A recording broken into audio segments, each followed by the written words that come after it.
Hello student, welcome to our channel CS engineering Gyan. आज के DBMS के ट्यूटोरियल में हम लोग देखेंगे एग्रीगेशन। एग्रीगेशन जो होता है वो मेनली डील करता है आपका रिलेशनशिप अमंग रिलेशनशिप। जब आप एक रिलेशनशिप से दूसरे रिलेशनशिप को कम्युनिकेट करते हैं तो आपका एग्रीगेशन डिज़ाइन होता है। जैसे यहाँ पर आपने एक रिलेशनशिप यानी आप डायमंड बॉक्स से डायरेक्ट दूसरा डायमंड बॉक्स आप कम्युनिकेट करा रहे हैं तो ये एग्रीगेशन होता है। ईआर डायग्राम में डायरेक्ट आप परफॉर्म नहीं कर सकते, थ्रू एग्रीगेशन आपका ये परफॉर्म होता है। इससे पहले ट्यूटोरियल में हमने शो किया था जनरलाइजेशन स्पेशलाइजेशन वो कैसे वर्क करता है। उसके बाद आपका नेक्स्ट टॉपिक आता है एग्रीगेशन। सो एग्रीगेशन एक टेक्निक है जिसके थ्रू एक्सप्रेस करते हैं रिलेशनशिप अमंग रिलेशनशिप। मीन्स जब आप एक रिलेशनशिप क्रिएट कर रहे हैं और यहाँ पर देखिए, जब भी आप पहले जब हम लोग ईआर डायग्राम क्रिएट करते थे तो हम लोग इस टाइप से इसको बनाते थे कि हर जगह से आप रिलेशन कर सकते हैं इसको। बट अगर मुझे क्या करना है, एक रिलेशनशिप दूसरे रिलेशनशिप को कम्युनिकेट करना है तो वो आप ईआर डायग्राम से तो नहीं बना सकते हैं, बट एग्रीगेशन के थ्रू आप उसे क्रिएट कर सकते हैं। तो इस टाइप से अगर आप कुछ क्रिएट करें तो इसे बोलते हैं एग्रीगेशन। रिलेशनशिप अमंग रिलेशनशिप, एक डायमंड बॉक्स से आप दूसरे डायमंड बॉक्स डायरेक्टली कम्युनिकेट करें तो उसे बोलते हैं आपका एग्रीगेशन। अब थोड़ा सा इसके पॉइंट देखेंगे हम।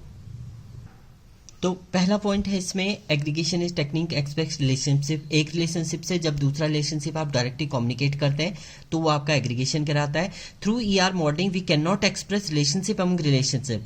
एक ईआर डायग्राम के थ्रू आप रिलेशनशिप टू रिलेशनशिप डिफाइन नहीं कर सकते, thus we use the concept of aggregation. उसके लिए आपको एग्रीगेशन कॉन्सेप्ट को यूज करना पड़ेगा।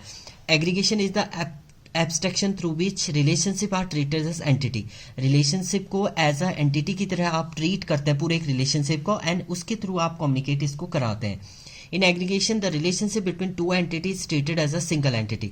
दो एंटिटी को एज अ सिंगल एंटिटी की तरह आप बना के उसके बाद उसके परफॉर्म करते हैं तो वो आपका कहलाता है aggregation. So aggregation relationship with it corresponding entity is aggregate into the higher level entity.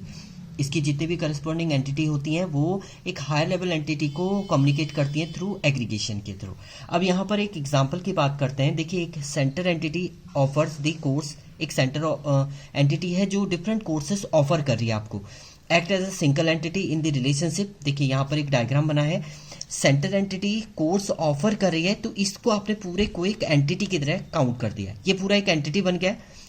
अब देखिए, ये रिलेशनशिप से ये रिलेशनशिप आपका डायरेक्टली कम्युनिकेट कर रहा है, बट आपने इस पूरे को एक एंटिटी की तरह बना दिया है। तो ये एक एंटिटी की तरह काम करेगा जिसके थ्रू आपकी दूसरी एंटिटी यानी विजिटर जो है वो कम्युनिकेट कर रहा है। किसके थ्रू? इंक्वायरीज के थ्रू।